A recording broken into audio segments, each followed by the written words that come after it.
नमस्कार. आजच्या बातमीपत्रात आपले स्वागत.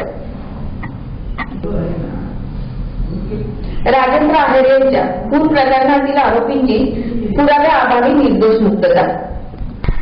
कोपरगाव येथील खुनाच्या आरोपाखाली पकडलेल्या संशयित आरोपींची तब्बल 2 वर्षानंतर जिल्हा सत्र न्यायालय यांनी सबळ पुराव्याअभावी निर्दोष मुक्तता केली. यावेळी आरोपीचे नातेवाईकांनी आनंद साजरा केला. यामध्ये advocate BN Gangawane Kopargaon, advocate Kasliwal Nashik, advocate Sayyad Ahmednagar हे आरोपीच्या बाजूने केस लढवित होते. 2 वर्षानंतर त्यांच्या हाती यश प्राप्त झाले. खुनाच्या आरोपाखाली अटकेत असलेल्या आरोपींची निर्दोष मुक्तता होणे हे या वकिलांची कामगिरीच म्हणावी लागेल.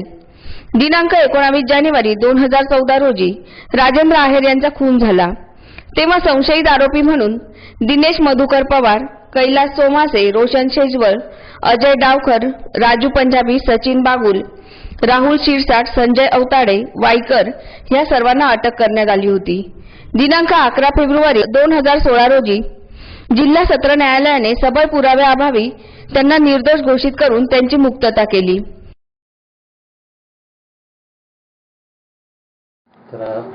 मी ॲडव्होकेट भास्कर नारायण गंगावणे कोपरगाव कोर्टामध्ये गेले 30 वर्षापासून वकील व्यवसाय करीत आहे आणि साधारण मी सेशन कोर्टातील कामे करत आहे. आज रोजी श्रीनिवास उर्फ दिनेश मधुकर पवार, कैलास सीताराम सोमासे, रोशन प्रभू भांबळे उर्फ शेजवळ, अजित डावकर, पप्पू पपेंद्रसिंग पंजाबी, सचिन बागुल, राहुल शिरसाट, संजय अवताडे या आरोपी विरुद्ध 302 प्रमाणे कोपरगाव पोलीस स्टेशनमध्ये गुन्हा दाखल झालेला होता. साधारण 19/1/2014 रोजी ही घटना दाखल होती. त्यातील फिर्यादी बापू उर्फ चंद्रकांत उर्फ सूर्यभान आहेर याने कोपरगाव पोलीस स्टेशनमध्ये गुन्हा दाखल केला. त्यानंतर यातील आरोपींना अटक झालेली होती आणि साधारण 20/1/2014 पासून हे 8 आरोपी जेलमध्ये होते. त्यांचा वेळोवेळी बेल ॲप्लिकेशन दाखल केले परंतु नामंजूर झाले. त्यानंतर या आरोपीच्या केसचे कामकाज जेलमध्ये राहूनच चालू झाले.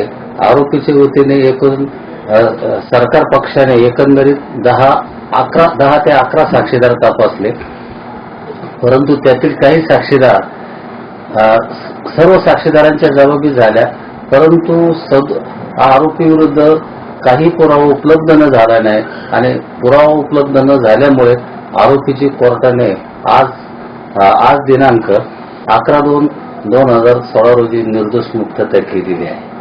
आरोपीच्या वतीने कोणी कोणी काम बघितले? आरोपी कैलास सीताराम सोमासे, रोशन शेजवळ, त्याचप्रमाणे राहुल शिरसाट आणि संजय अवताडे या चौघांच्या वतीने मी कामकाज पाहिलं आणि श्रीनिवास मधुकर पवार याच्या वतीने नाशिक येथील ॲडव्होकेट कासलीवाल यांनी काम पाहिलं. त्यानंतर अजय डावकर, पप्पू पंजाबी आणि सचिन बागुल यांच्या वतीने अहमदनगर येथील सय्यद वकील यांनी कामकाज पाहिलेले आहे.